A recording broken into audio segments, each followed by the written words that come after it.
શિક્ષણ મંત્રી શ્રી રીવાબા જાડેજાના અધ્યક્ષસ્થાને છોટાઉદેપુરમાં શિક્ષણ વિભાગની ખાસ સમીક્ષા બેઠક યોજાઈ।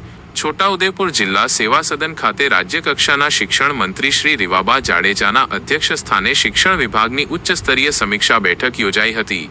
આ બેઠકમાં જિલ્લાની પ્રાથમિક, માધ્યમિક અને ઉચ્ચતર માધ્યમિક શાળાઓની શૈક્ષણિક કામગીરી, માળખાકીય સુવિધાઓ તેમજ શાળા ગુણોત્સવ અને ઉત્કૃષ્ટ શાળા અભિયાન જેવી યોજનાઓની સ્થિતિ અંગે વિગતવાર સમીક્ષા કરવામાં આવી હતી। શિક્ષણ મંત્રીશ્રીએ સ્પષ્ટ ભાર મૂક્યો હતો કે છેવાડા અને આદિવાસી વિસ્તારનું એક પણ બાળક ગુણવત્તાસભર શિક્ષણથી વંચિત ન રહેવું જોઈએ।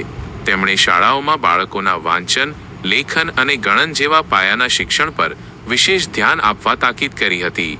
આ સાથે ડિજિટલ વર્ગખંડો, પીવાના શુદ્ધ પાણી અને શૌચાલય જેવી પાયાની સુવિધાઓની પૂછપરછ કરી શાળા છોડી ગયેલા બાળકોને શોધીને પુનઃ શિક્ષણના મુખ્ય પ્રવાહમાં લાવવા સઘન સર્વે હાથ ધરવા સૂચના આપી હતી। નોંધનીય છે કે છોટાઉદેપુર જિલ્લાએ પ્રેરણા પુરસ્કાર 2025-26માં સમગ્ર ગુજરાતમાં પ્રથમ ક્રમ મેળવીને મોટી સિદ્ધિ હાંસિલ કરી છે। આ ઉપરાંત જિલ્લા શિક્ષણ અને તાલીમ ભવન દ્વારા 600 શિક્ષકોને આધુનિક ટેકનોલોજી અને માહિતી પ્રૌદ્યોગિકીની તાલીમ આપવામાં આવી રહી છે। આગામી સમયમાં પાયાના શિક્ષણને વધુ મજબૂત કરવા અને કમ્પ્યુટર અભ્યાસક્રમના કડક અમલીકરણ પર વિશેષ ભાર મૂકવામાં આવશે।